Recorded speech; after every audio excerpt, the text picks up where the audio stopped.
자, 오늘은 벌써 17번째가 되었습니다. 17번째 제 17강이라고 해놨죠. 생명과 예배. 한번 따라가실까요? 생명과 예배. 지금 창세기의 주제를 생명으로 삼고 생명과 관련된 성경 속에 말하고 있는 주제들과 함께 제목을 삼고 있습니다. 오늘은 창세기 4장 1절로 7절을 본문으로 삼고 생명과 예배는 어떤 관계가 있는가 함께 살펴보려고 합니다. 제가 이렇게 여러분께 시각적으로 이렇게 보기 쉽도록 제가 이제 글도 적어 놓았습니다. 들은 것도 중요하지만 눈으로 보면서 또 생각할 수 있다는 것은 굉장히 중요하거든요. 저는 오늘 수예배 말씀은 같이 생각하려고 하는 거죠. 자, 생명은 무엇인가? 한번 따라하실까요? 생명은 무엇인가? 혹시 고민해 보셨습니까? 생명이 뭘까요? 생명이 뭐야? 지구상에서, 아니 우주에서 제일 중요한 게, 제일 가치 있는 게 오죽하면 천하보다 소중하다고 말하는데, 그리고 그 생명이 생명보다 소중한 건 없잖아요. 생명을 돈으로 계산하겠습니까? 생명을 다른 뭘로 맞바꾸겠습니까? 그래서 생명이 제일 중요한데 생명이 무엇이냐라고 정의를 내리면 생명은 생명이지 뭐 생명을 다른 어떤 걸로 표현할 수 있을까? 쉽지 않은 이야기죠. 그래서 제가 가만히 묵상을 해보니까 생명을 한번 쪼개봤어요. 생명을 어떻게 접근할 수 있을까? 그 생명의 모양은 하나님의 형상과 모양을 닮았다. 자, 생명을 한마디로 정의할 수 없다면 하나님의 형상과 모양을 닮았고, 또 생명은 하나님 속에서 나와서 하나님이 부어주신 생기, 그렇죠? 생명의 기운, 하나님으로부터 나온 것. 그러니까 생명은 하나님의 생명과 모양을 닮았고, 형상과 모양을 닮았고, 한 번 더 제가 강조하면 형상과 모양이라고 하는 것은 인격적이라는 것도 포함됩니다. 인격적. 한 번 더 따라 하실까요? 인격적. 인격적이라는 것은 굉장히 중요합니다. 지성과 감정과 의지. 그러니까 사람은, 하나님의 형상과 모양을 닮은 인간은 기본적으로 지성이 있어야 되고, 지성이란 뭐냐? 옳고 그른 것들, 해야 할 것 하지 말할 것을 잘 판단하는 능력, 그리고 감정, 정서적 희노애락. 사람이 희노애락, 감정을 못 느끼면 부정하다, 비정하다 이런 표현을 쓰잖아요. 인간 같지 않다. 인간은 근본적으로 감정을 가지고 있는데, 좋은 감성의 상태를 유지하는 것, 그 다음에 지성과 감정과 의지는 뭐예요? 어떤 것이 옳으면 결단하고 행할 수 있는 능력. 이건 아니다 라고 옳지 않은 것은 거부하고 돌아설 수 있는 능력. 이게 잘 조화를 이루었을 때 참 그 사람은 인격적이다. 무조건 사람이 좋아서 호인이야, 뭐 무슨 가운데 토막이야, 뭐 이런 표현을 쓰는 것이 아니라 지성적으로, 감정적으로, 의지적으로 조화를 이룬 상태를 인격적이라고 말하는데, 그 인격적이라는 것은 바로 하나님의 형상과 모양에서 온 균형을 이루고 안전한 상태, 그리고 그건 하나님 속에서 나온 하나님의 생명의 기운. 그러니까 이것은 인간이 만들어낼 수도 없으며 인간의 차원이 아니고, 인간이 함부로 할 수 없는 것은 어디서 나왔기 때문에? 하나님 속에서 나왔기 때문에. 그런데 생명은 또 육체를 가지고 있잖아요. 그 육체는 어디서 나온 거예요? 흙으로 지어진 육체. 그래서 여기서 굉장히 조심할 것은, 그래서 옛날에 중세시대 사람들은 영혼만 소중하고, 영혼은 소중하잖아요. 하나님으로부터 나왔으니까. 육체는 땅으로 가니까, 이건 죽으면 쓸모없는 거니까 몸은 중요하지 않다. 그래서 몸을 학대했습니다. 학대. 그래서 뭐 극도의 고통을 주고 몸을 괴롭히고, 막 칼로 찢고 피를 내고, 뭐 뜨거운 데 막 들어가고, 뭐 자기 몸을 고통스럽게 함으로 인하여 영혼을 위한다고 생각을 했습니다. 그럼 여러분 보십시오. 육체도 누가 지으신 겁니까? 하나님이 지으신 거니까 인간은 영혼도 소중하고 육체도 소중해요. 왜냐하면 육체가 안전하고 건강해야 그 안에 감정과 감성도 안전할 수 있으며, 영혼도 육체가 있어야 사명을 감당할 수가 있으니까 인간의 영혼과 육체는 같이 중요하다. 그러나 영혼은 영원한 것이지만 육체는 3차원적인 것이라 때가 되면 생로병사, 나서 늙고 병들어 기한이 있어서 죽는 것. 그러나 살아있는 동안에는 아주 소중하게 감해줘. 제가 여기에다가 메모를 하나 해놨어요. 야, 이 생명이 굉장히 신비한 거거든요. 육체도 신비해요. 보통 기억하십니까? 인간이 지금 가지고 있는 뇌를 5%밖에 못 쓴다고 하죠. 5%밖에 못 쓴대요. 그리고 뭐 천재, 뭐 아인슈타인이나 이런 유명한 학자들 해야 10% 뭐 정도 쓴다고 하고요. 그러니까 인간이 하나님에게 우리에게 주신 이 지성은 어마어마한데 그 죄로 인하여 제한된 능력은 5%밖에 되지 않는다. 그래서 어쩌다가 제가 그 루시라고 하는 영화를 잠깐 보게 됐는데, 한국에 와서 뭐 촬영도 하고 해서 알려진 영화인데, 여자 주인공이 뭐 이름 기억이 잘 안 나는데, 어떤 충격에 의해서 뇌가 뭐 10% 20% 이상 활성화되는 거예요. 그러니까 인간이 뇌가 20%만 만에 하나 능력이 회복이 돼도 막 물건을 움직이고 사람의 마음을 판단해내고 어떤 그 신적 영역에 갈 정도로 굉장한 어떤 상상의 영화이니까 그렇지만, 인간이 뇌를 다 사용하면 어느 정도 능력을 갖출까 상상이 안 돼요. 영화니까 한번 상상해 본 거거든요. 이건 뭐냐면 애시당초부터 육체는 죽도록 만들어졌을까요? 죽지 않도록 만들었을까요? 처음에 에덴 동산에는 죽음이 없었어요.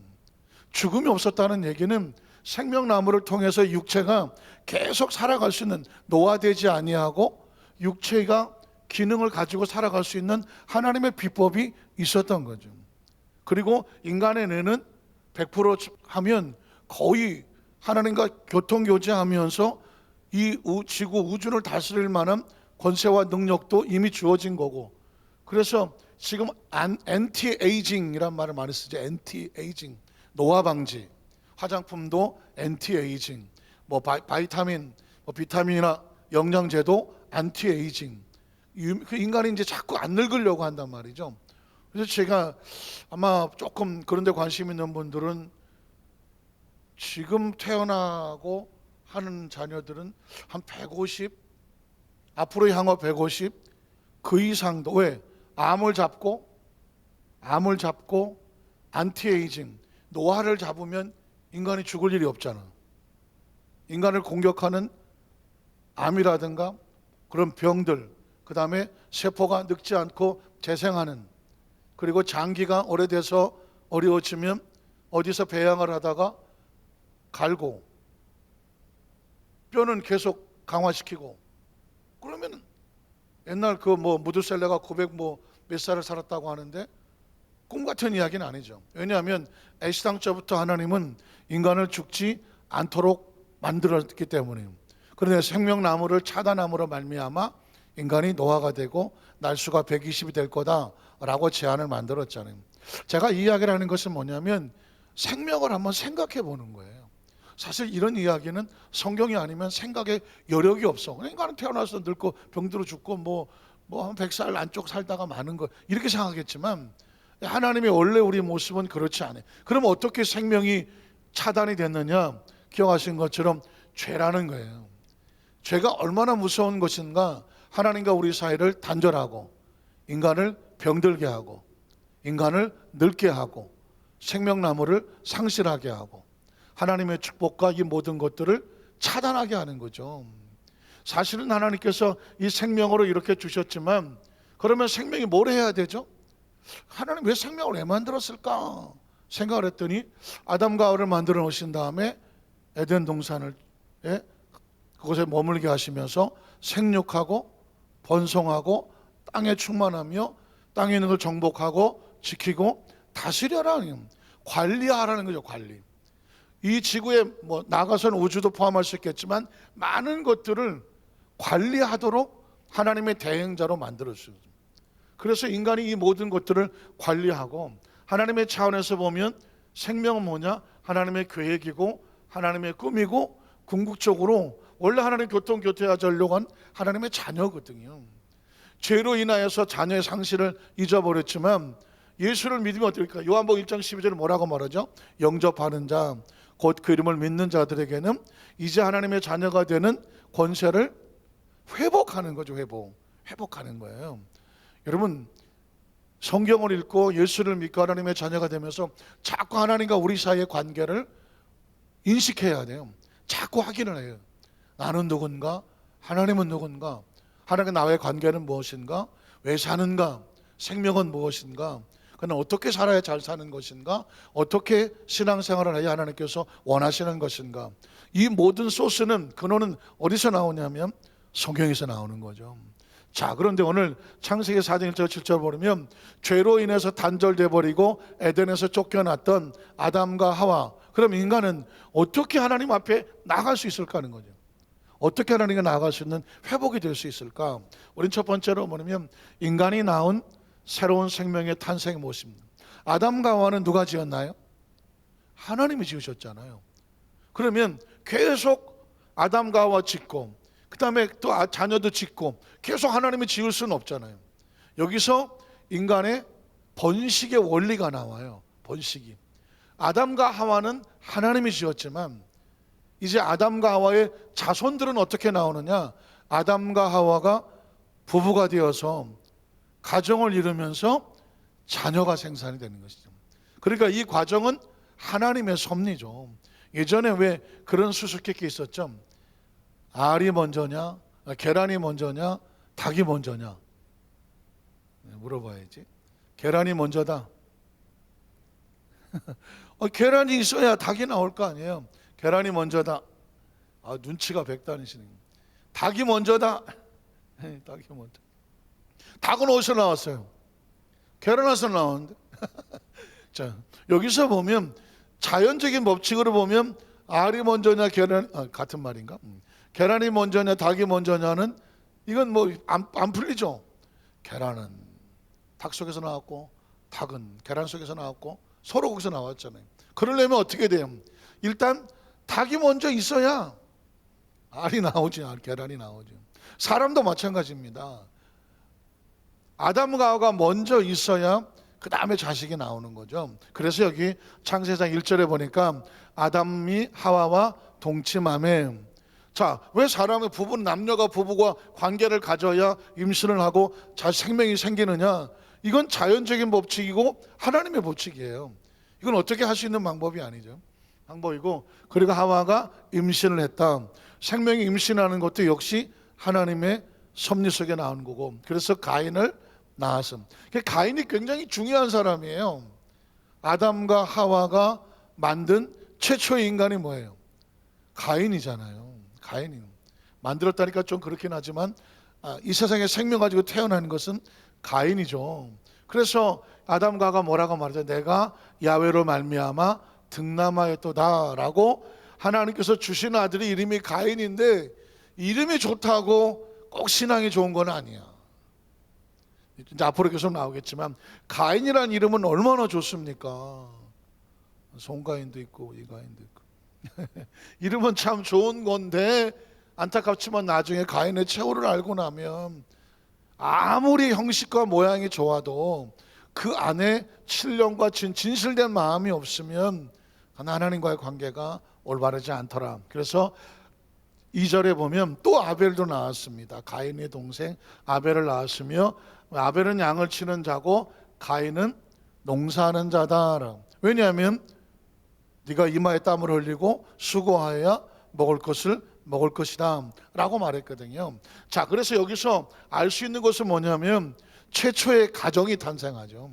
최초의 가정이 여기서 태어나는데 안타깝지만 이 가정은 한편 실패하고 한편 안타까운 거죠.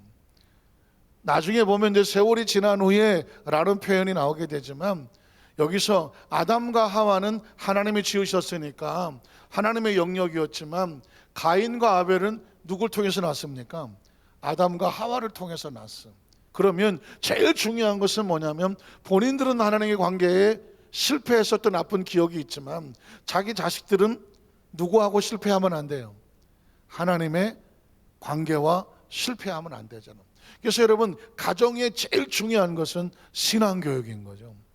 오늘 특별히 가정의 달을 맞이해서, 또 어린이날을 맞이해서, 또 어린이날만 있겠습니까? 자녀의 날도 있고 어버이날도 있겠지만, 중요한 것은, 가정에 가장 중요한 것은 교육과 그리고 잘 훈련시키는 거죠. 아담과 하와의 가정은 안타깝지만 가인에 대한 교육이 잘못될 수밖에 없죠. 아마 교육은 시킨 것 같아요. 왜? 예배를 시켰으니까, 제사도 지내게 됐으니까. 그래서 두 번째로 가면 생명과 제사의 관계가 오는데, 어쨌든 4장 3절에 보면 이런 표현이 나오죠. 세월이 지난 후에, 세월이 지났다는 얘기는 가인과 아벨도 성장을 했고, 아담과 하와가 가인과 아벨을 교육을 시켰겠죠. 신앙의 교육도 시키고, 우리는 하나님이 만들었고 하나님이 이끌어 주셔야 사는 존재야. 너희 부모는 하나님 만드셨지만 너희는 우리를 통해서 태어났어. 이제 너희를 돌봐야 될 책임과 의무가 우리에게 있어. 부모의 책임은 그런 거죠. 부모는 자식과 그 자녀들을 돌보아야 되는 거죠. 그들의 영혼을 돌보려니까 신앙의 교육을 시켜야 되고, 그들이 잘 성장할 때를 도와야 되니까 자라는 과정을 돌봐야 되고, 또 살아 숨 쉬는 동안에 이제 우리는 나이를 먹어가고 자녀들은 성장해 간다면 그들을 위해서 배우여서 기도하는 어머니, 기도하는 아버지, 기도하는 할머니, 기도하는 할아버지로서 그들을 배워서 돌봐야 되잖아요. 마치 하나님께서 아담과 하와를 돌보셨던 것처럼 부모에게는 그런 책임이 있고 또 그런 특권이 있는 것이죠. 자, 세월이 지난 다음에 어떻게 됐어요? 3절에 보니까 3절 손꼽 아벨은 3절 세월이 지나 가인은 땅의 소산으로 제물을 삼아 하나님께 드렸고. 정말 신나는 일이에요. 아담과 하와는 안타깝게 3장에 에덴 동산에서 내어 쫓으시고 내어 보내시고 생명나무가 차단되고 썼잖아요. 그런데 지금 4장 3절에 오니까 가인이 어쨌든 땅의 소산으로 제물을 삼아 하나님 앞에 드렸다는 얘기 뭐예요? 구약시대 제사라고 말하지만 신약시대에 말하면 예배가 회복이 된 거잖아요. 예배를 드릴 수 있는 회복이 된 거잖아요. 이건 정말 신나는 일이에요. 그래서 생명의 가장 중요한 건 뭐냐? 예배인 거예요. 에덴에서 죄로 인해서 하나님 관계가 단절됐던 아담과 하와가 하나님으로부터 회복될 수 있는 통로를 받았는데, 그게 뭐다? 예배인 거예요. 여러분, 그래서 예배, 신앙 생명의 가장 중요한 것은 예배인 거예요. 생명과 예배라고 말했는데, 생명이 예배에 실패하고 예배가 없으면 이 생명은 생명으로 존재하지 못합니다. 왜 그럴까요? 생명의 주체가 예배의 대상이 누구죠? 하나님이니까. 예배의 대상이 하나님이니까 예배의 대상, 예배 자체를 잃어버리면 하나님을 잃어버린 것이니 이 생명이 잘 살겠어요? 못 살겠어요? 잘 살 수가 없는 거죠. 마치 식물이 땅에 묻혔는데 물이 없어. 그러니 물이 없는 식물은 살 수가 없는 거예요. 마찬가지죠. 식물은 물과 뗄래야 뗄 수 없는 것처럼 생명은 하나님과 뗄래야 뗄 수가 없는데, 그 생명의 공급이 뭐냐? 예배인 거죠. 예배예요. 그래서 가인이 제사를 드렸고, 자, 그리고 그 다음 절에 보면 4절에 보면 아벨은 자기도 양의 첫 새끼와 그 기름으로 하나님 앞에 드렸더니, 자, 여기까지는 형식이에요. 여기까지는 예배를 드렸어요. 그런데 하나님의 반응은 뭐냐면, 자, 예배는 내가 드렸다고 끝난 게 아니죠. 예배는 하나님의 반응을 살펴봐야 돼요. 한번 따라하실까요? 예배는 하나님의 반응을 살펴보아야 된다. 그냥 내가 예배 드렸습니다. 예배, 이게 형식은 했어. 이렇게 했지만 그게 다 예배가 아닌 거예요. 예배는 일방적이 아닌 거죠. 예배를 받으시는 하나님의 마음이 받으실만 해야 되는 거죠. 그런데 보니까 야훼께서 아벨과 그의 제물은 받으셨다는 얘기죠. 받으셨다는 얘기는 뭐예요? 소통이 되고 교통이 되고. 자, 그래서 여기 막 적어놨어요, 제가요. 가인의 제사는 부모로부터 교육을 받았는데 하나님 관계회복 제사가 잘 됐어요. 그리고 아벨의 제사도 드렸는데 그의 제물은 받으셨다는 얘기 뭐예요? 연납이라는 말 들어보셨습니까? 나의 입술의 모든 말이 주께 기쁨으로 받아들여지기를 원합니다. 연락되기를 원합니다 라는 말이고, 회복되고 관계가 회복됐잖아요. 그리고 드렸는데 받았으니까 소통이죠. 그리고 제가 이렇게 미리 적어놓은 이유가 있어요.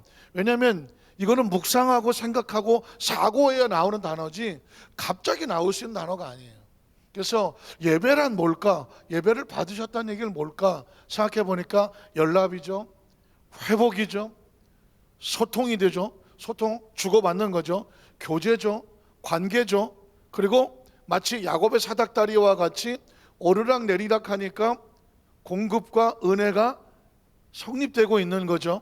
그 다음에 관계가 회복되죠. 그리고 예배가 소통이 되면 보호가 되죠, 공급이 되죠, 생명이 사는 거죠. 사는 거예요. 그러면 반대로 가인의 제사, 가인 5절에 보면 가인과 그 제물은 받지 않았다, 연락되지 않았다. 그 얘기는 뭐죠? 연락이 안 되고 여전히 단절되어 회복이 안 되고 소통도 안 되고. 왜? 막혔으니까. 교제도 안 되죠. 받아들이질 않으니까. 관계는 끊어졌고 은혜는 상실됐고 하나님과 차단이 됐고, 그러니 생명이 어떻게 해요? 위기를 만나고 위험을 만나고 그 생명은 안전하지 않다는 것입니다. 지금 저와 여러분 하나님께 나와서 뭐 주일 예배도 있고 3일 예배도 있고 절 예배도 있고 그 여러 가지 예배가 있지만 예배를 왜 드릴까? 예배의 목적이 뭘까? 예배는 어떤 영향을 나에게 끼치는가? 그 예배는 하나님 앞에 어떤 영향을 끼칠까? 어떻게 받아들이실까? 이게 여기 있는 거예요. 그러니까 아담과 하와가 창세기 3장에 에덴 동산을 통해서 하나님의 주권의 이야기였다면 창세기 4장에 오면 예배 이야기가 오는 거죠. 가인과 아벨이 예배. 혹시 저와 여러분이 알게 모르게 죄의 문제로 고통을 당하거나 고민을 하거나 할 때 제일 먼저 차단되는 것은 예배가 차단이 돼요. 죄가 나를 점령하면 예배 드리기 싫거든요. 기도하기 안 되고요, 찬양이 안 나와요.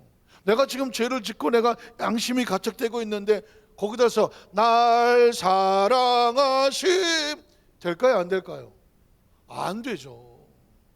안 되는 거예요. 찬양은 절대로 아무나 부를 수 없어요. 최상의 은혜가 뭔지 아십니까? 은혜가 뭔지, 정말 내 안에 은혜가 있고 감사하고 귀하고 기도가 나오고 찬양이 자연스럽고 예배가 사모가 되고 말씀을 읽으면 정말 쏨기꿀처럼 달고 하나님 앞에 나와서 예배하는 그 시간이 정말 귀하고 찬송하자처럼 내 기도하는 시간이 정말 귀하고, 그리고 사모하는 마음이 있어요. 그 은혜 받으면 예배가 사모되잖아요. 은혜 받으면 막 기도하고 싶잖아요. 은혜 받으면 막 찬양하고 싶잖아요. 은혜 받으면 막 믿음의 식구들이 보고 싶잖아요. 간혹 보기 싫은 사람도 있지만 그래도 그냥 볼만 하잖아요. 사람끼리 있다가 보니까 뭐 스타일이 맞게 안 맞게 하지만 그거는 또 내가 은혜가 충만하면 다 볼만해지는 것이고, 그래서 저와 여러분이 신앙생활을 하면서 제일 중요한 건 예배인 거예요. 예배.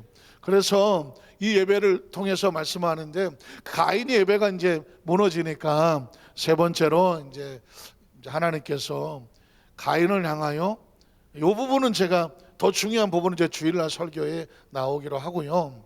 예배의 실패와 생명의 관계. 예배가 실패하면 생명이 어떻게 되느냐가 중요하죠. 자, 그 다음 주 볼까요? 4절 6절에 볼까요? 6절에 보면 야곱께서 가인에게 이르시되 내가 너의 제사를 예배를 받지 않았다고 해서 네가 화를 내고 분하는 것은 어떻게 된 이유냐? 안색이 변하는 것은 어찌 된 것이냐? 여기서 아마 제 생각에는 선악과의 후유증 같아. 이쯤에서 하나 쓸까요? 선악과의 후유증이에요. 안 나오냐? 안 나오면 쳐들어간다고 옛날에 누가 그러던데. 선악과의 후유증이에요. 후유증. 왜 후유증이냐면 선악은 누가 판단해야 되죠? 옳고 그른 건 누가 판단하죠? 하나님이 판단하는 거예요. 이 지구상에서 옳고 그른 법칙이나 원리는 하나님이 판단하셔야 되는 거예요. 그래야 모든 인류가 뭐 70억이 됐든 700억이 됐든 기준이 하나일 거 아니에요. 생명의 기준은 하나여야 돼요. 그런데 각자 자기가 좋은 대로 막 이리 가고 저리 가고 하게 되면 도로에 이제 사거리가 있는데 그냥 내가 가는 거야. 막 사거리 막 내가 가. 내가 길이다 그러고 막 가. 그러면 사고 나겠어요, 안 나겠어요? 사고 나죠. 도로에 교통 법칙이 있는 것은 뭐냐면 중앙교통국에서 원칙을 하나 주어서 빨간불, 파란불, 노란불 그 법칙에 모두가 순종하라는 거죠. 그래야 어떻게 된다? 생명이 안전한 거죠. 마찬가지입니다. 자, 예배도 이 예배가 내가 받을 만한 것이냐 받지 않을 안 받을 것이냐 누가 판단하셔야 돼요? 하나님이 판단하는 거죠. 신앙의 기준은 하나님이 하는 거예요.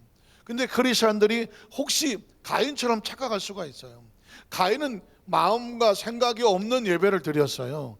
그리고 형식은 있었는데 하나님이 받지 않으셨더니 화를 냈어요. 기분이 상했어요. 삐졌어요. 왜 그랬을까요? 왜 내 예배는 안 받냐? 왜 내가 뭘 보통 이럴 때 막 눈가를 부라리지 않겠습니까? 코평수가 넓어지면서 씩씩거리면서 왜 안 받는 거야, 맞지? 이렇게 돼버리잖아요. 그 얘기는 뭐예요? 나는 옳은데 내가 뭘 잘못했어? 내가 옳은데 왜 내가 하고 싶은 대로 하나님이 안 해주시느냐? 누군가 화를 내거나 막 눈알을 부라리고 코평수가 넓어지고 씩씩거릴 때는 억울하다는 거 아닙니까? 억울하다는 거. 난 잘못이 없다는 거 아니겠습니까? 지금 가인은 지금 하나님 앞에 내가 뭘 잘못했냐고, 왜 차별하냐, 아벨 건 왜 뱉고 나는 왜 그걸 안 받습니까? 하나님에 대해서 항의하는 거잖아요. 이 항의를 하는 이유가 뭐예요? 나는 옳다는 거예요. 나는 내가 옳고 누가 틀렸어요? 하나님이 틀렸다는 거죠. 그러니까 지금 하나님도 옳고 그름을 판단하는 얘기 뭐예요? 선악과를 따먹고 후유증이에요. 옳고 그른 걸 자기가 판단하는 거죠. 그러니까 하나님께서 그 다음 절에 7절에 보면 뭐라고 말할까요? 7절에 내가 만약에 선을 행했다면, 양심에 가책이 없고 정말 편안하고 정말 진심을 다했다면 어떻게 네가 낯을 들지 못하겠노? 그러니까 화를 내면서도 고개를 들어요, 못 들어요? 고개를 못 들어. 막 한지지만 자기가 뭘 잘못했는지는 알고 있는 거예요. 근데 그거를 변명하려다 보니까는 그런 속담이 있잖아요. 못 낀 놈이 화낸다. 방구 낀 놈이 화낸다는 게 그게 속담인 거예요. 엘리베이터를 탔는데 어디서 근데 누가 화를 낼 것 같아요? 에이씨, 누가 낀 거예요? 지가 낀 거야. 근데 지가 낀 건데 내가 만약에 에이씨 이러면 낀 것 같아요, 안 낀 것 같아요? 남들이 볼 때 안 꼈나 봐. 그래서 자기가 방구 낀 놈이 성낸다고 지가 잘못해놓고 지가 하려는 거 뭐는 자기 합리화를 시키는 거예요. 그러나 누가 꼈는지 알아요, 몰라요? 알겠지. 지금 이 가인이 하는 행동은 딱 그 생각이에요. 야, 네가 방구 꼈잖아. 그런데 그러니까는 혹시 화를 낼 때 정면을 똑바로 보고 화를 못 내는 거죠. 왜? 지가 양심은 있으니까. 하나님 이렇게 하면서 머리통을 들이받으면서 화를 내지만 자기가 잘못한 걸 아니까 얼굴을 듣지 못한다는 거죠. 네가 만약에 선을 행하지 아니하면 무슨 일이 벌어지냐면, 제가 수도 없이 이 부분을 설교하죠. 죄가 문에 엎드려 있다는 겁니다. 그러니까 죄라고 하는 놈을 동물화 시켰어요. 동물화. 기억하시죠? 사자가 사냥을 할 때에 보통 사자는 암사자들이 사냥을 하잖아요. 수사자는 사냥을 안 합니다. 왜 안 할까요? 머릿결이 흐트러져. 수사자는 머릿결이 이따만해. 그러니까 바람에 머리나 헤어나 하고 앉아 있어. 그러니까 사냥은 누가 해온다? 암사자들이 나가서 사냥을 해와.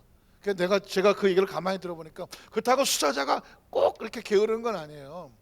사냥을 안 하는 이유가 있어. 왜? 머리통이 커갖고 들켜.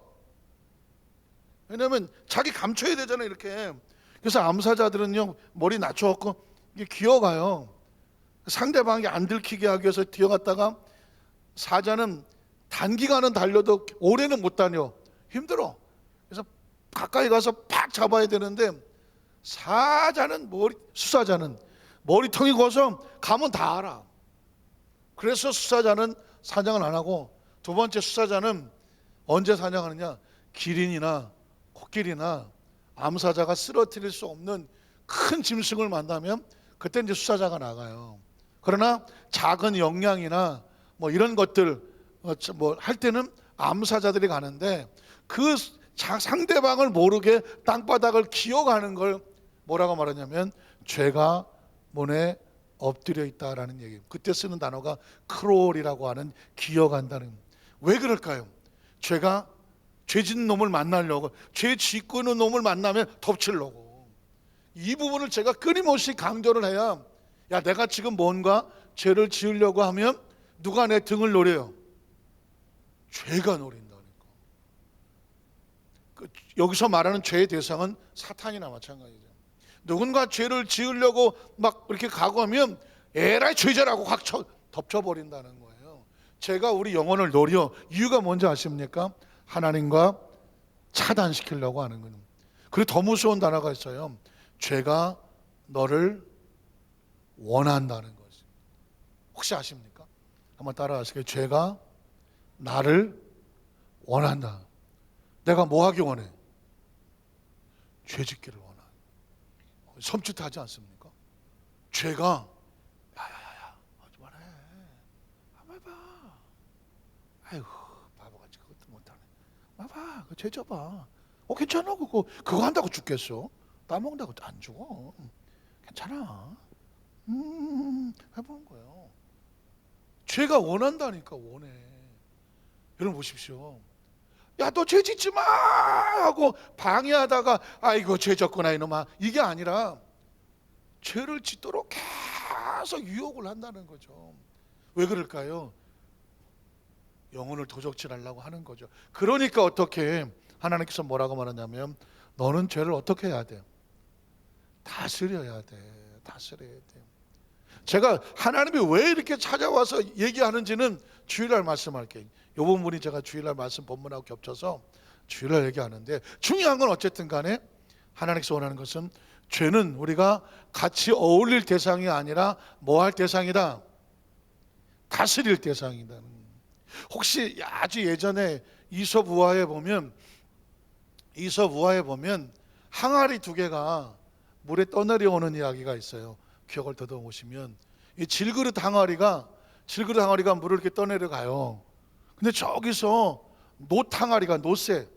노새 항아리가 같이 떠내려와. 그러면서 노새 항아리가 뭐라 그러냐면, 이보게 우리 같이 가세. 아이고 어쩌다가 우리 같이 이렇게 물에 떠내려가나, 우리 같이 친구하고 같이 가세. 그러니까 얼마나 좋아해, 같이 가자니까. 그러니까 질그릇 항아리가 아니요, 나는 같이 가고 싶지 않느라 혼자 가고 싶소. 그러니까 노새가, 이런 무정한 사람이 있나? 같이 가자니까 조금 기다려. 왜 질그릇이 노새가 오는 거를 싫어할까요? 부딪히면 깨져. 그때 질그릇이 그 얘기를 합니다. 아니, 당신은 나하고 이렇게 같이 가기를 좋아하는지 모르지만 나는 당신하고 부딪히면 내가 깨지요. 무슨 말인지 아시겠습니까? 이 노그릇은 같이 가세 하고 오지만, 질그릇은 자기가 아는 거예요. 노그릇과 같이 가다가 부딪히면 누가 깨져? 내가 깨져. 그러니까 질그릇은 죽어도 저 노그릇하고 같이 가면 돼, 안 돼? 안 되죠. 거리를 두고 와야 돼. 이 장면이 뭔지 아십니까? 사람의 영혼은 죄하고 같이 다니면 안 돼. 누가 깨져? 영혼이 깨진다니까. 그런데 이는 이 죄가 자꾸 여보시오, 같이 가시오 나하고, 아유 나도 힘든데 우리 같이 가 얼마나 좋겠소. 다가온다는 거죠. 부딪히면 깨져. 그걸 깨지는 걸 피하는 걸 뭐라고 말하냐? 다스린다고 말하는 거예요. 자, 그래서 그 다음 절에 또 보면 가인이 그 아우 아벨에게 말하고 그들이 그 트립에 있을 때에 가인이 그 아우 아벨을 쳐서 죽이더라. 가인이 아벨을 왜 죽였을까? 뭐 여러 가지 그렇겠지만 제가 이 성경 본문의 상황들을 본다고 하면 가인은 지금 누구 때문에 자기 제사를 하나님이 안 받으셨다 생각할까요? 아벨 저놈만 없었으면. 가끔 그런 거지, 핑계를 대는 거잖아요. 아니 저놈만 없었으면 내가 하나님 사랑을 독차지할 텐데, 아니 죽기 때문에 내가 사랑을 못 드리. 하나님이 가인의 제사를 안 받은 이유가 뭐예요? 그의 마음의 평소 행위가 악했기 때문에 안 받은 거지, 내가 잘못해서 안 받은 거지 저 사람이 때문에 안 받은 게 아니거든요. 근데 사람은 무조건, 왜 그런 사람이 있잖아요. 뭐 요즘 나온 내로남불, 내가 하면, 우리 성도들은 전혀 그런 데 관심이 없습니다. 오로지 기도와 말씀에만. 내가 하면 로맨스, 남이 오면 불륜. 그래서 어떤 뭐 남녀간에 어떤 게 나오면 아유 저 쌍것들은 그래놓고 자기 또 뭐라면 난 로맨스야. 이게 이제 자기가 하면 합리화, 남이 하면 죄라고 말하는 거거든요.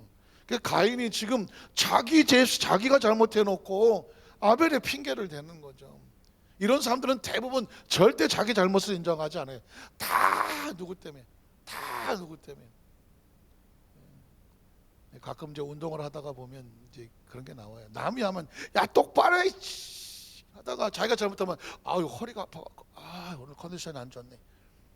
아 정말 아유. 어쨌든 간에 또 습관인 것 같아요. 어쨌든 그래요. 그래서 죄의 다스릴 대상이라고 해놓고 그 다음 절에가 뭐라고 말하죠? 쳐서 죽였어요. 이 얘기는 뭐냐면 결국은 죄에 잡히면, 죄를 다스리지 못하고 죄에 잡히면 죄에 시키는 대로 합니다. 죄가 무서운 게 뭐냐면요, 죄가 시키는 대로 해요. 혹시 여러분 N번방 사건 하면, N번방 영어로 말하면 이제 N이라고 썼는데 혹시 들어보셨나요? 영어로 말하면 N이에요. N번방. 정말 N번방이라고 하는 어느 사이트가 있는데 여기 들어가면 애고 어른이고 여자들을 그냥 성폭행하고 막 동영상을 막 각종 그런 것들을 잔뜩 모아놓고 거기에 뭐 처음엔 무료로 들어가라 그러다가 어느 정도 들어오면 거기에 돈을 내고 들어오게 만들어 갖고 하는데, 이 조주빈이라고 하는 뭐 이름 다 나왔어요. 조주빈이라는 놈이 나이도 어린 놈인데 하여튼간에 이놈이 처음에 어린애들한테 뭐 게임 기프트콘 이런 거 준다고 그렇게 살살살 꼬셔갖고 야 너 나한테 그 뭐 알몸 사진 같은 거 하나 찍어 보내주면 내가 너한테 돈 줄게. 그리고 어린애들이 이제 뭐 열 몇 살짜리 이런 애들이 뭘 알겠어요. 그래갖고 아 설마야?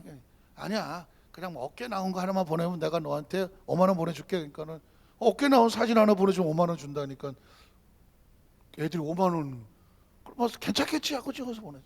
야 그냥 가슴 상반신 나만 볼게. 그래.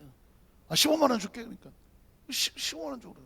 나중에 야 너 목욕하는 사진 하나 찍어 보내주면 내가 20만 원 줄게. 애들이 그렇게 가다가 이 사진이 누구한테 다 가 있어요? 이놈한테 다 가 있는 거야. 그 나중에 이제 너 내 말 안 들으면 이 사진 전부 너 네 학교 애들한테 다 보낸다. 학교 선생님한테 보낸다. 너. 그리고 너 부모님한테 보낸다. 덜커덕 잡히는 거죠. 그 다음부터는 여기서 시키는 대로 하는 거예요. 어쩌고 저쩌고 뭐 그 얘기는 뭐 속상해서 못 하고 하여튼간에 그래갖고 이렇게 해서 이 영상에 잡혀있는 여자들이 수도 없이 많은 거예요. 또 거길 치고 들어 그걸 또 보고 어떤 놈이 또 따라하고. 그러니까 이 여자들은 이 약점이 잡히고 들어가갖고는 정말 지옥 같은 삶을 살고 이렇게 해서 계속 피하자에 들어가다가 잡힌 거죠. 그래서 어저께인가 검사가 구형을 했어요. 무기징역. 좀 사실은 사형해야 되거든요. 이거는. 근데 무기징역을 했어요. 아 그랬더니 자기가 뭐 나를 벌해 주십시오. 그러나 나를 이렇게 벌해서 끝나는 게 아니라 다시 뭐 회복하고 회개해서 새롭게 사는 어떤 그렇게 할 수 있도록 좀 선처를 해 주십시오. 뭐 이따위 소리를 했더라고요. 그래서 이거는 그러니까 쉽게 얘기해서 사람의 생명과 영혼을 그렇게 유혹해서 잡아갖고 그거를 계속 노예처럼 부려먹는 거예요. 죄가 그래요. 죄가 지금 가인이 그 죄에 부딪히니까, 하나님 말씀을 떠나서 죄에 부딪히니까 아벨을 죽이고, 그 다음에 막 그 죄가 그 뒤에 배후시키는 대로 살인하고 막 덤벼들고, 원래 있었던 지성과 인격과 감정의 인격이 다 무너져 버리고 그냥 사탄이 시킨 대로 하는 거예요. 그게 죄의 대가라는 거예요. 이걸 이 왜 이런 얘기가 있냐고 하면, 이건 샘플이에요. 성경은 샘플이고 모델이에요. 가인이 아니라 누구든 마찬가지예요. 죄에 잡히면 죄가 어떻게 하냐? 죄가 너를 원하고, 죄가 잡으면 그 죄가 너를 노예로 삼으리라 하는 거죠. 한번 약점이 잡히면, 죄의 약점이 잡히면 죄가 시킨 대로 할 수밖에 없는. 그래서 그 다음 절을 계속 보면 뭐랄까요? 야훼께서 가인에게 이르시되 내 아우 아벨이 어디 있느냐? 그랬더니 그가 이르되 내가 알지 못하나이다. 내가 내 아우를 지키는 자니까. 이르시되 내가 무엇을 하였느냐? 네 아우의 피소리가 땅에서부터 내게 호소하느니라. 땅이 그 입을 벌려 내 손에서부터 네 아우의 피를 받았은즉, 죄의 대가가 뭐예요? 내가 땅에서 뭘 받아요? 죄가 하는 것은 우리를 하나님의 축복과 차단시켜서 저주를 끌고 가는 거예요. 이 천하보다 소중한 생명을 가지고 태어났는데 그 생명이 어디로 끌려간다고요? 저주를 받으면, 아까 말했죠, 연락되지 않고 회복되지 않고 소통의 교제 다 끊어지고 위험해서 결국은 죄의 노예가 돼서 피투성이로 나가 떨어지는 거죠. 저주를 받으리니 내가 밭을 갈아도 땅이 다시는 그 효력을 내게 주지 아니할 것이요, 너는 땅에서 피하며 유리하는 자. 유리가 하는 자가 뭐예요? 떠돌아다니는 자, 정처 남을 피하여 도망치는 자들이 될 거다. 결론은, 자, 죄는 하나님과 뭐한다? 단절시킨다. 하나님과 단절된다는 얘기는 하나님의 축복과 단절된다는 것이고, 생명이 안전한 모든 공급이 차단된다는 것이고, 회복하려면 어떻게 되느냐? 예배가 생명을 회복하고 살리고 그리고 생명을 안전하게 만드는 거다. 그래서 여러분 기억하시죠? 예배에 성공해야 신앙에 성공하고, 신앙에 성공해야 인생에 성공하고, 그 신앙의 아름다운 신앙에 성공하는 것이 바로 하나님의 자녀된 삶의 모습인 줄로 믿습니다. 저와 여러분이 아마 평생 살면서 어마어마한 그 예배의 축복 가운데 살 텐데, 절대 예배 놓치지 마시고 예배를 붙잡고 예배를 승리하시기를 주님의 이름으로 축원합니다. 찬양한 곡을 드리겠습니다.